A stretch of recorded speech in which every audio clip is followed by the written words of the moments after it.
स्वागत है। ब्रेक के बाद सीधे जुड़ते हैं विनोद जी से। विनोद जी, आपने भी कहा कि बड़े महत्वपूर्ण समय पर बैठक हो रही है क्योंकि प्रधानमंत्री नरेंद्र मोदी उधर जो है रिकॉर्ड बना रहे हैं।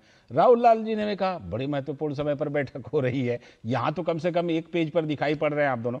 लेकिन जरा ये बताइए कि ये जो बैठक हो रही है इसमें इस समय अगर पड़ताल की जाए तो ममता बनर्जी की पहल पर यह बैठक हो रही है। लगातार टेलीविजन स्क्रीन पर देख रहे हैं बड़ी टूट हो सकती है टीएमसी में। फिरहाद हकीम उधर गए मिलने के लिए ऋतव्रत बनर्जी से।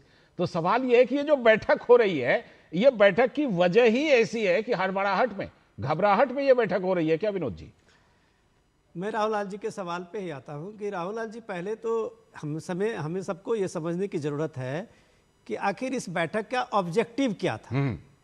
कांग्रेस पार्टी के तरफ से ये पत्र गया था, सभी जो 23-24 का जो आप दावा करते हैं नंबर्स की जी, उनको कांग्रेस पार्टी के तरफ से ये सबको आमंत्रण था।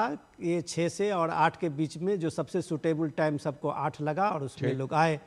हेमंत सोरेन नहीं आए, उद्धव जी नहीं आए, लेकिन ऑनलाइन जो भी जुड़े, डीएमके नहीं आए। तो अब ये बताइए कि ये इसमें जो जितने भी, हम इसमें गलत शब्द नहीं कहूंगा कि इसको ये कहूंगा कि फूके हुए नेता, लेकिन जिनको जनता ने नकार दिया है और उसको लेके आप एक विपक्ष की मजबूत एकता बनाने चाहते हैं। ममता बनर्जी के पास में आज की तारीख में 6 से 7 एमएलए नहीं बचे हैं पश्चिम बंगाल में। ममता बनर्जी की पार्टी के अपने आज दिल्ली में है, अभिषेक बनर्जी दादा वो दिल्ली में है और सांसद उनके जो है कहीं दूसरी जगह मीटिंग कर रहे हैं जी। अरे भाई साहब, अपना एक धरती नीचे से हिली हुई है और आप जो है यहाँ मजबूती एकता दिखाने चले हैं। यहाँ सीपीएम की हालत देखिए कि कांग्रेस ने वहां इसको इतना जबरदस्त परास्त किया है केरल में। और सीपीएम यहाँ लाइन में खड़ी हुई है क्योंकि इस देश में पहली बार इस मोदी राज में हुआ है कि कम्युनिस्ट पार्टी आज की तारीख में देश में कहीं सत्ता में नहीं है। रिकॉर्ड पढ़िए सर, ऐसे बात को लेके सनातन और ये सब लेके आ जाते हैं, राहुल बहस जी करते हैं। ठीक, आप ये समझिए कि इस मीटिंग का ऑब्जेक्टिव सिर्फ कांग्रेस की थी और ऑब्जेक्टिव था कि राहुल गांधी को नेता मान लो जी, और राहुल गांधी ही विकल्प है विपक्ष को। ये बात विपक्ष को समझाने की एक कवायद थी। ठीक, क्या अखिलेश मान लेंगे? 2027 में इलेक्शन होगा, अखिलेश कितने सीट आपको देने के लिए तैयार हो गए? तो ये सब झांसे में मत रहिए।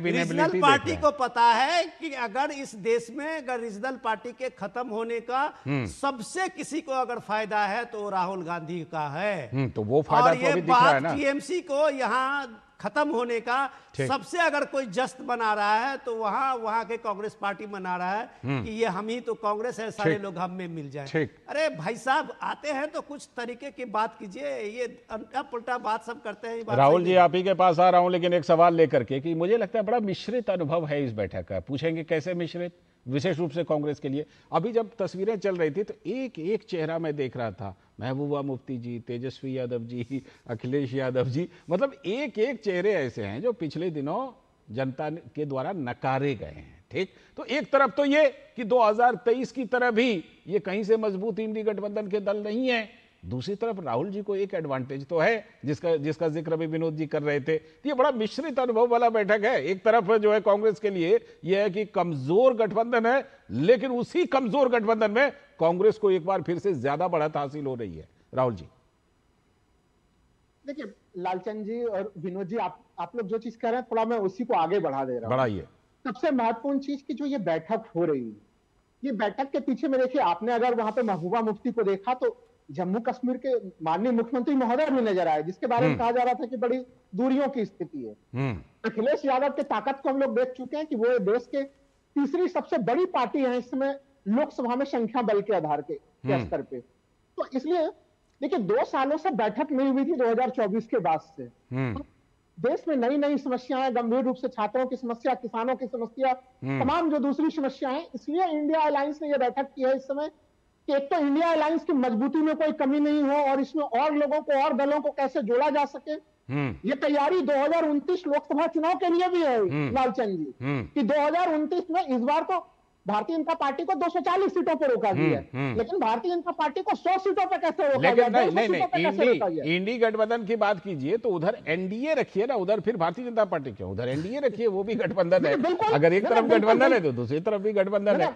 लालचंद जी ये बिल्कुल कहिए ना आपने कि सही एनडीए कहा। को 293 सीटें आई थी, बहुमत आई थी।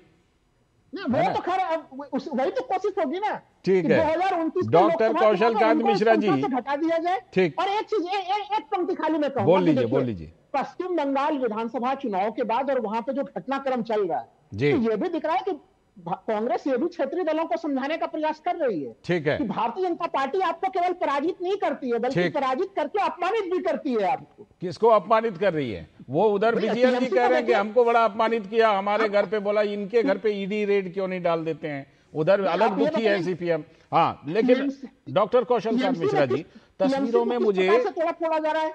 ठीक, तस्वीरों में मुझे उमर अब्दुल्ला भी दिखे, तस्वीरों में महबूबा मुफ्ती भी दिखी, तस्वीरों में सीपीएम भी दिखी, कांग्रेस भी दिखी, तस्वीरों में टीएमसी की नेता भी दिखी, ममता बनर्जी। ये भी अपने आप में बड़ा विचित्र है। ये तो कम से कम कहिएगा कि अगर इंडी गठबंधन एक ऐसा प्लेटफॉर्म है जहां पर कि उमर अब्दुल्ला भी बैठ रहे हैं, महबूबा मुफ्ती भी बैठ रही हैं, सीपीएम भी बैठ रही है, कांग्रेस और टीएमसी भी बैठ रही है, ये तो उपलब्धि है इनकी, कौशल कांत मिश्रा जी। बिल्कुल, बहुत बड़ी उपलब्धि है लालचंद जी, कि सिर्फ नेता ही नेता है, कार्यकर्ता कोई नहीं है। यहाँ हमारे प्रधानमंत्री खुद ही कहते हैं वो कार्यकर्ता है। ये फर्क है। किसी भी गठन को चलाने के लिए, किसी भी संगठन को मजबूत करने के लिए 3 चीज बहुत जरूरी है: नेता, नीति, नियति। इनके नेता पता चलते ही ये बताएंगे, अभी तक पता नहीं चले हैं, क्योंकि 23 दल 23 नेता, 24 दल 24 नेता, जितने दल उतने नेता हैं। नीति इनकी एक बड़ी स्पष्ट है, सारे लोगों ने क्लियर की है कि इन्हें भी बीजेपी को हराना है, बीजेपी का विरोध करना है। उस बीजेपी का विरोध करते करते कब ये देश का विरोध कर देते हैं, कब ये सेना का विरोध कर देते हैं, कब ये भारत में हिंदुओं का विरोध कर देते हैं, कब राम का विरोध करते हैं, ये भूल जाते हैं। ठीक। नियति क्या है? नियति केवल एक है, किस्सा कुर्सी का। सत्ता के लिए चलते हैं। हमारे लिए किस्सा क्या है, हमारे लिए नियति क्या है? हम भारत के लिए। आप देखिए लालचंद जी, 10 सेकंड और, हाँ, 10 सेकंड और, राम को और हिंदुओं को इसी पॉलिटिकल पार्टी के सिस्टम ने अछूत बना दिया था पूरे देश में। करेक्ट है ना? ये बात कोई तो और पार्टी नहीं थी। राम और हिंदू 2 अछूत थे राजनीतिक तौर पे। आज उसी राम और हिंदू के लिए ऐसा कहा जा रहा है कि कांग्रेस ने डीएमके का साथ छोड़ दिया। और एक मुहावरा चेंज होने वाला बहुत जल्दी, हम सुनते थे ना, मुंगेरी कोई लाल मंदिर भी बनवा रहे हैं और प्रसाद भी बांट रहे हैं। और नहीं, एक मुहावरा हम लोग सुनते आए थे कि मुंगेरी लाल के हसीन सपने वो बहुत जल्दी बदल के होने वाला है। लेकिन मुझे लगता है आपने सारी बातें तो कही। अयोध्या में जनता ने आपको दिखा दिया क्या स्थितियां बनी थी लोकसभा चुनाव में। ठीक है, ठीक है, राम मंदिर के मामले उसके में बाद उत्तर प्रदेश की जनता ने राम सिर्फ अयोध्या में नहीं है, राम कटक में है, राम महाराष्ट्र में भी है, राम पश्चिम बंगाल में भी है, राम हरियाणा में भी है, सब जगह पर राम है। राम को सिर्फ अयोध्या तक सीमित मत कीजिए। खैर, लेकिन एक बात बिल्कुल साफ है, एक बात साफ है कि 2024 के चुनाव से पहले नेता के मुद्दे पर ये दो फाड़ हुआ था। अभी भी संजय झा, लाल जी एक मिनट, डॉक्टर साहब संजय कुछ झा जोड़ना चाहते मैं हैं? ले रहा हूं, उनके अंदर की बात ले कुछ रहा नहीं, हूं, बस लेकिन सिर्फ इतना इसी बोलना से जुड़ी चाह एक बात रहा बता रहा हूं। संजय विनोद झा जी जी ने अभी एक जगह पर बातचीत में बताया है कि कैसे उस समय नीतीश कुमार को काटा था अरविंद केजरीवाल और ममता बनर्जी ने। हाँ, डॉक्टर कौशल कांत मिश्रा जी, सबसे बड़ा संकट तो नेता का ही है इनका।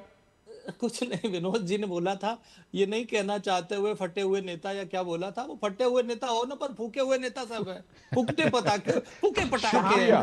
शुक्रिया, आप समय की कमी है, समय की कमी है फिलहाल, शुक्रिया। लेकिन देखते हैं, देखिए मजबूत विपक्ष चाहिए, मजबूत विपक्ष तो चाहिए, लेकिन बढ़िया से सॉलिड होकर के आए। शुक्रिया डॉक्टर कौशल कांत मिश्रा जी, राहुल लाल जी, कुमार आलोक और विनोद जी, बहुत बहुत शुक्रिया। और अब हम बात करने वाले हैं एक और बहुत ही विशेष खबर की, और वो विशेष बड़ी बात क्या है कि प्रधानमंत्री नरेंद्र मोदी इतिहास रचने की दहलीज पर हैं। ये रिपोर्ट देखिए पूरी, आपको पता चलेगा कौन सा इतिहास है वो। नेहरू युग बना मोदी युग।